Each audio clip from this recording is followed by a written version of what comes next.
demissões na Alpine não são suficientes para tirá-la do buraco na Fórmula 1? E afinal, o que levou à crise e o que precisa acontecer a partir de agora? É sobre isso que falaremos nesse vídeo.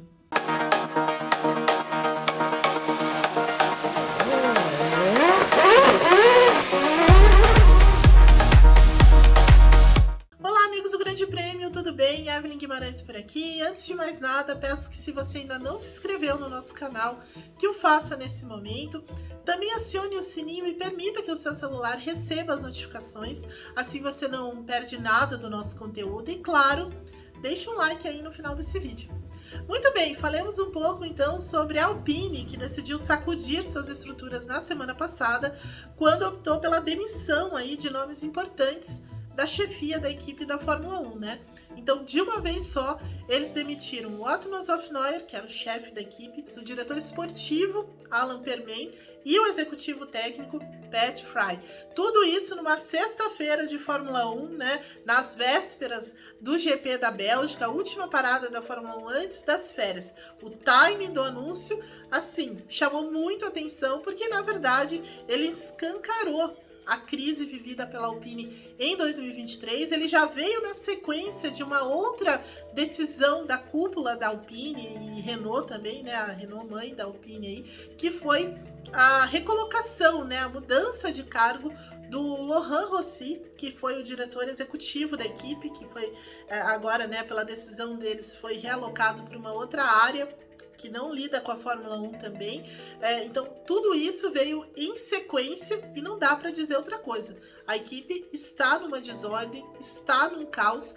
E assim, né, me parece que não é de hoje, mas todas essas decisões acabam deixando a coisa cada vez mais quente e muito clara, né, de que o clima lá dentro não é dos melhores e parece, né, que a Alpine ainda vai precisar de tempo para reorganizar a sua vida, para se recolocar de novo num trilho de competência, de tentar buscar competitividade que ela não tem agora, né? Porque assim, a temporada da Alpine é muito ruim, é muito inconsistente, de mais baixos do que altos, né? Então assim, ela tem praticamente aquele pódio do Esteban Ocon em Mônaco e também o terceiro lugar do Pierre Gasly na sprint na Bélgica como seus principais resultados do ano. É muito pouco diante do que faz, por exemplo, as suas rivais, né?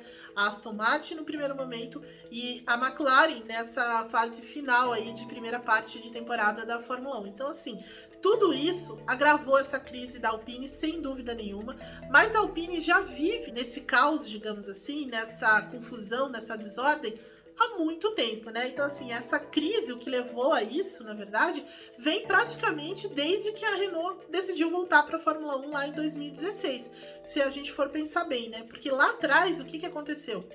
Ela vem trocando freneticamente de diretoria, de chefia, né? Na verdade, são 5 mudanças já em 8 temporadas, é uma coisa muito incomum, né, dentro das equipes, e é um problema, porque toda vez que você muda a chefia, você também recua um pouco, né, porque aí você tem um novo chefe, que vem com uma nova filosofia de trabalho, que tem uma personalidade diferente, que tem preferências diferentes em termos de profissionais, de pilotos e tudo mais, então assim, não há uma continuidade desse projeto, né? Fora assim, os objetivos meio atrapalhados, né? Então assim, vamos voltar a ganhar em 100 corridas, coisas meio irreais, assim, né? E aí veio a transição também de Renault para Alpine, que também foi um pouco atribulada.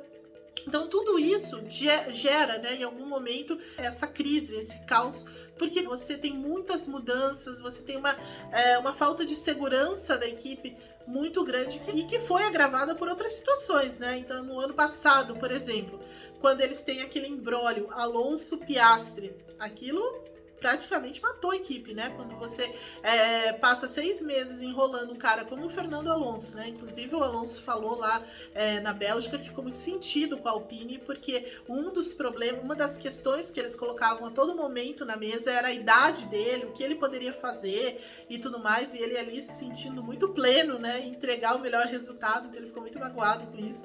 Mas principalmente a enrolação das negociações, né? E foi a mesma atitude praticamente que eles tiveram com o Piastri, né, o Oscar Piastri, que era um cara do programa da Alpine, um cara que eles estavam já preparando para a Fórmula 1, e que numa questão de dias eles perderam os dois, né? Tanto o Alonso, que decidiu ir para Aston Martin, né? Não teve paciência, não perdeu totalmente a confiança na equipe e foi para Aston Martin. Boa decisão do Alonso. E o Piastri, que tomou uma decisão ainda melhor, que foi para a McLaren, né? Então, assim, ele, assim que o vínculo dele com a Alpine acabou e a Alpine não tinha decidido ainda, ele decidiu ir para a McLaren e também fez uma boa escolha, o australiano, e deixou na mão, né, a Alpine, que teve que lidar com a Red Bull para liberar o Pierre Gasly. Então, assim, todo esse imbróglio, é claro que teve consequências, não é possível, né?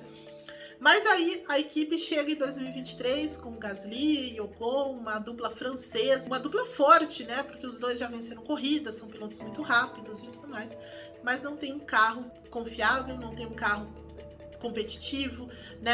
A equipe também toma decisões esquisitas nos boxes, então vive uma temporada ruim. E aí chega nesse momento e decide mudar tudo de uma vez só, coloca os caras na fogueira lá, né? Porque quando você anuncia no meio de um final de semana de Fórmula 1, você também quer apontar o dedo para esses caras, então, assim, estratégias meio confusas. No final das contas, a Alpine vive de fato esse caos, essa desordem e essa crise, mas ela precisa de fato de uma reorganização, precisam tomar um caminho mais assertivo, né? E na minha visão, o caminho assertivo para a Alpine é de fato apostar em alguém que tem uma bagagem grande na Fórmula 1, mas que tem uma bagagem de chão de fábrica mesmo, de estar ali em contato com os pilotos, em contato com a fábrica, de viver a fábrica também, né? Então, assim, uma pessoa com essa bagagem seria interessante para a Alpine, e um pouco mais de paciência também, e deixar essa pessoa trabalhar de forma principalmente independente, né, e com liberdade. Eu acho que esses dois pontos são fundamentais para a Alpine sair então desse buraco. Só as demissões não serão suficientes mesmo. Ela precisa mudar de fato a forma como ela vem administrando a equipe na Fórmula 1. Na minha visão, só isso poderá tirar então a Alpine desse buraco que ela se encontra.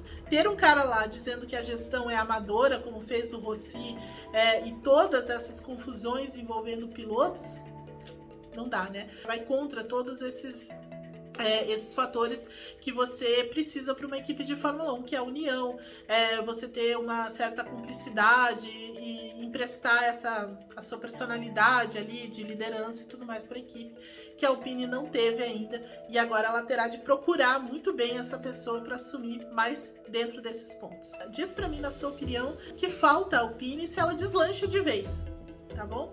Eu volto no próximo vídeo, mas antes peço, né? Inscreva-se no canal, acione o sininho e deixe o like. Tchau!